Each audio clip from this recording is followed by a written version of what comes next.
You walked into a store to buy nothing.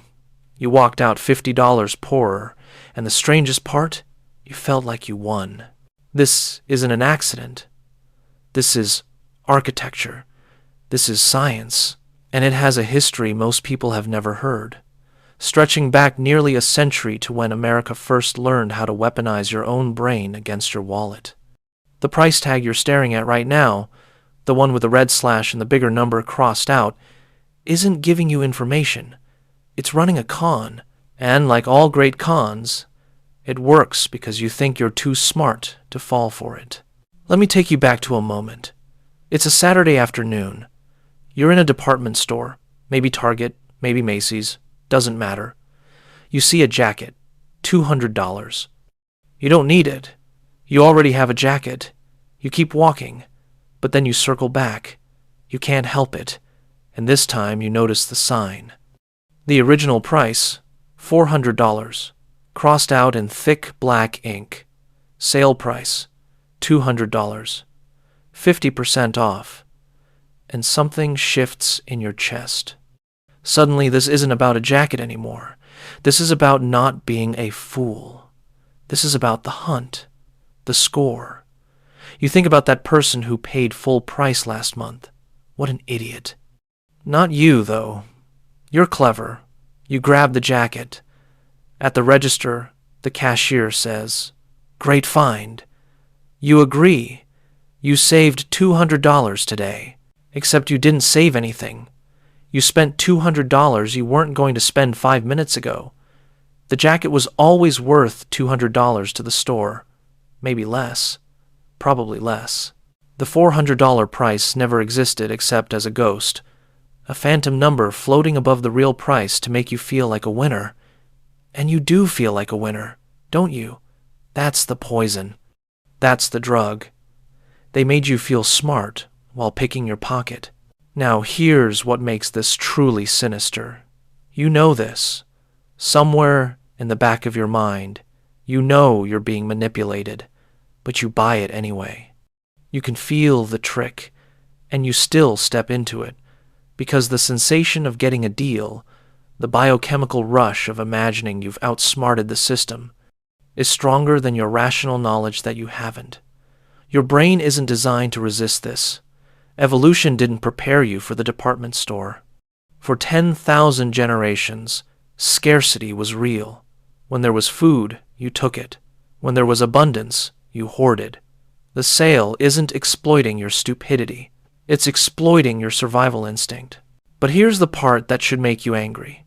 This whole system, this entire psychological framework that every store in America now uses like breathing, it wasn't always here. Someone invented it. Someone looked at human beings and thought, how do we make them buy things they don't need? How do we turn shopping into a compulsion? And then they built the machine. They built it carefully. They tested it. They refined it. And by the time you were old enough to hold money, it was already everywhere, invisible as air, running in the background of every transaction you'd ever make. The year is 1933. America is drowning. The Great Depression has its teeth in the country's throat. Banks are closed. Factories are silent. 13 million people, 1 in 4 workers, have no job. In the cities, bread lines stretch around corners. Men in suits, men who used to manage accounts and shake hands at country clubs, now stand in the cold waiting for soup. The stock market, that magnificent engine of wealth, has lost 90% of its value. 90%. Fortunes built over generations vanished in days. Some men jumped from buildings. Others just walked into the woods and never came back. And in this landscape of ruin, something strange starts happening. A new profession emerges, not from the government, not from the churches or the unions, from the retail industry.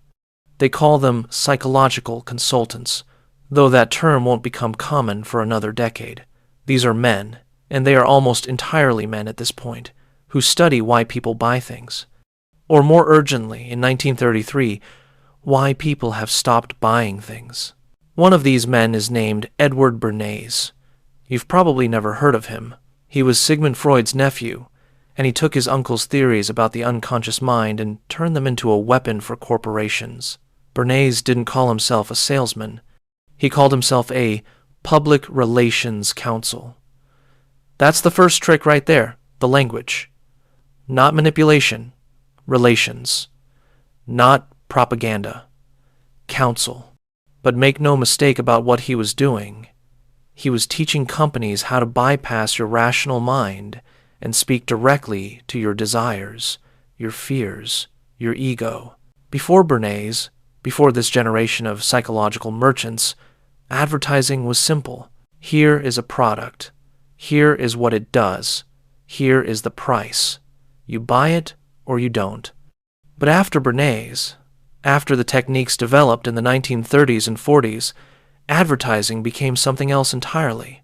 It became about identity, status, sex, belonging. You don't buy a car because you need transportation. You buy it because it says something about who you are, or who you want to be, or who you're afraid you're not. The sale price, the promotional discount, the limited time offer, all of this grows out of this era. Because what Bernays and his contemporaries discovered is that people don't just want things. They want to feel clever. They want to win. And if you can make someone feel like they've beaten the system, they'll give you their money and thank you for it. Let me give you a specific example. In 1936, a department store in New York, one of the big ones on Fifth Avenue, tries something new. They take a coat, a woman's winter coat.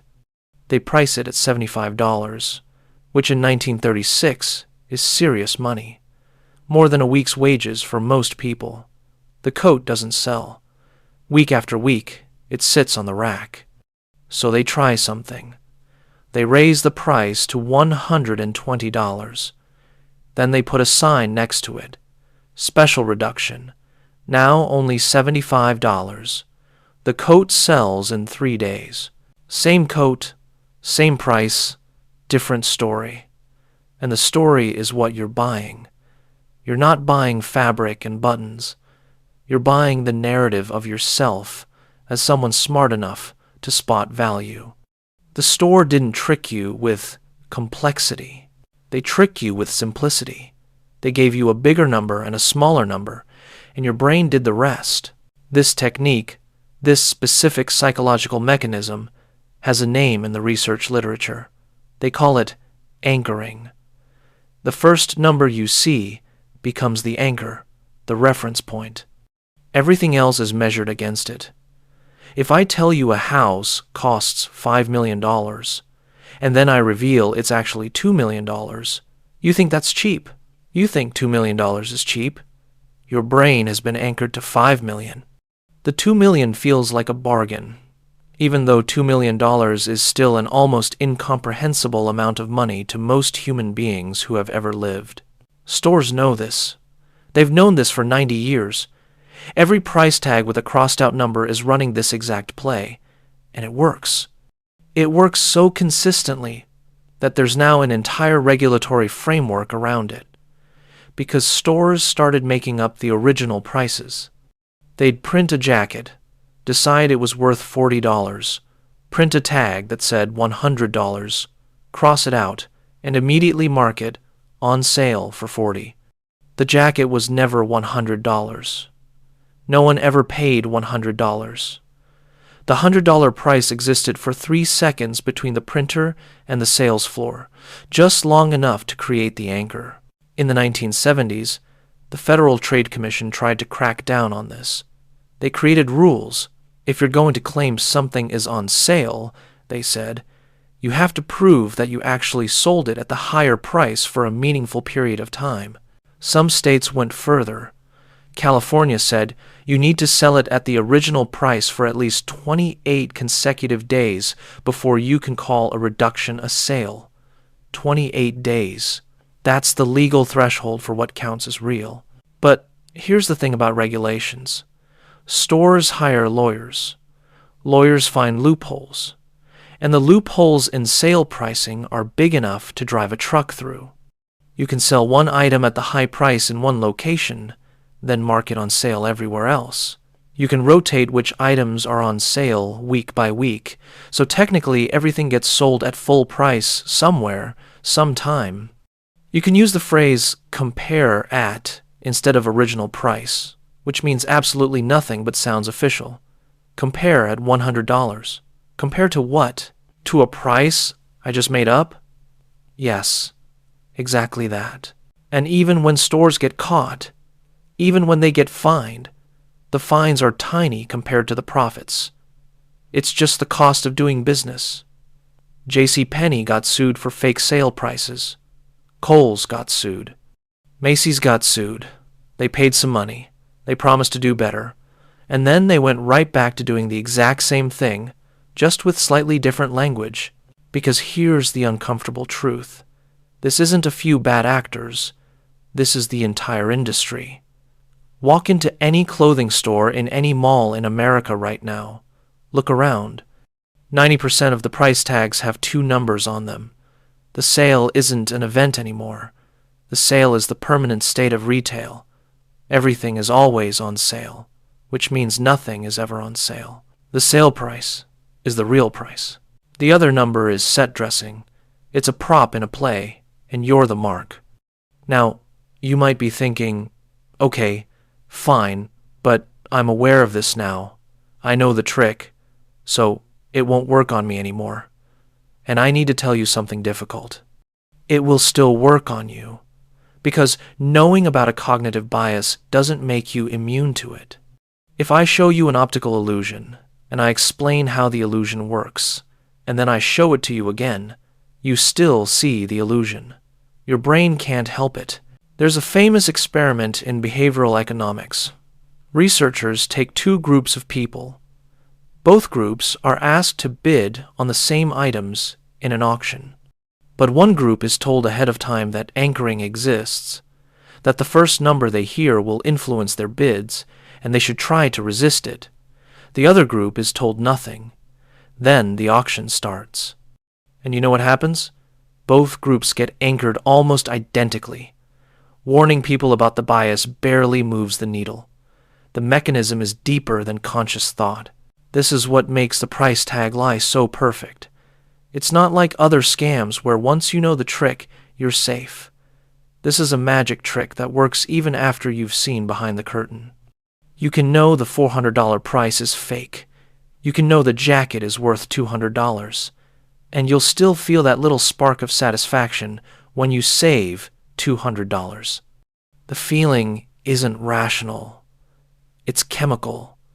Your brain releases a tiny hit of dopamine when it perceives a win, and the perception of a win is enough. It doesn't have to be real. Let's go deeper. Let's talk about where this all leads. Because it's not just about individual purchases anymore. It's not just about you buying a jacket you didn't need. This whole system, this architecture of artificial scarcity and manufactured urgency and fake reference prices, it's restructured how the entire economy works. Think about Black Friday, the day after Thanksgiving, the biggest shopping day of the year. Stores open at midnight, sometimes earlier. People line up in the cold, in the dark, hours before the doors open. And when those doors finally unlock, people stampede. They run. They shove. People have been trampled to death at Black Friday sales, trampled to death buying electronics. But here's the question nobody asks. Why? Why is everything so cheap on Black Friday? Are the stores being generous? Did the cost of manufacturing a television suddenly drop by 60% overnight? No. The prices on Black Friday are close to what those items actually cost the store, maybe even at a slight loss on a few doorbuster items. The rest of the year, you're being overcharged. The sale isn't the exception. The regular price is the scam. Black Friday is just the one day a year when stores drop the mask and show you something closer to the real value. And they can do this. They can take a loss or break even on Black Friday because they've anchored you so high the rest of the year that you think you're getting an impossible deal. You think you're stealing from them. But they're going to make it back because you didn't just buy the television. You bought the HDMI cables at a 30,000% markup. You bought the extended warranty that covers almost nothing. And now that you have a new television, you're going to want a sound bar and a streaming device. And the store knows this. They've studied this. You are not outsmarting anyone. This is the downstream effect of the price tag lie.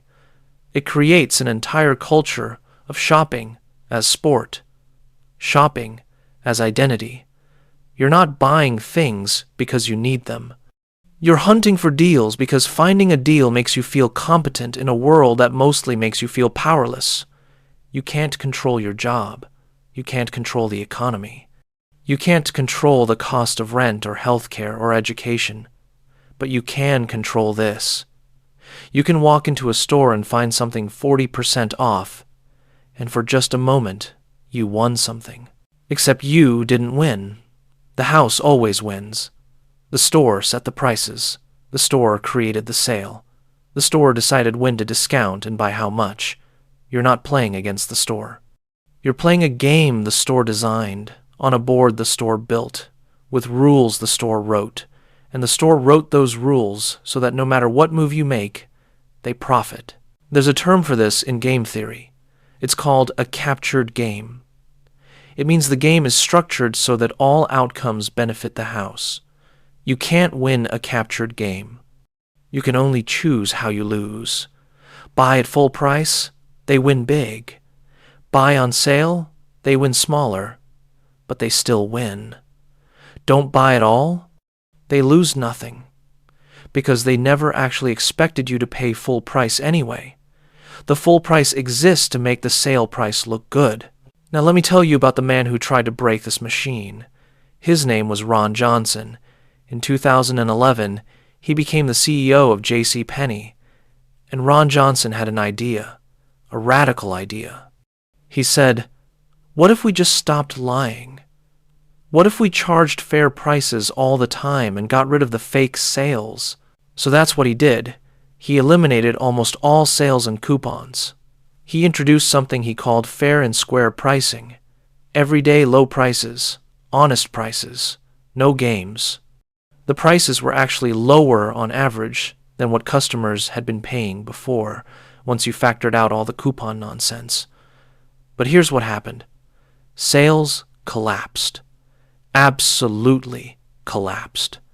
In 1 year, JCPenney lost $4 billion in revenue. $4 billion. Customers fled. They were furious, and Ron Johnson was fired. Why? Why did customers abandon a store that was giving them better prices with less hassle? Because they didn't want better prices. They wanted the feeling of getting a deal.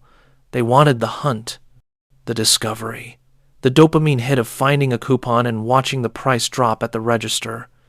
JCPenney took away the game, and customers hated it. They'd rather pay more and feel like they won than pay less and feel like nothing special happened. Ron Johnson learned what the industry already knew. You're not selling products, you're selling feelings. And the feeling of a bargain is worth more to most people than an actual bargain. This is bleak. This should bother you. Because what it means is that we've been conditioned, trained, like Pavlov's dogs. Except instead of salivating at a bell, we salivate at a red clearance sticker. And we know we're being conditioned. We can feel it, and we ask for more.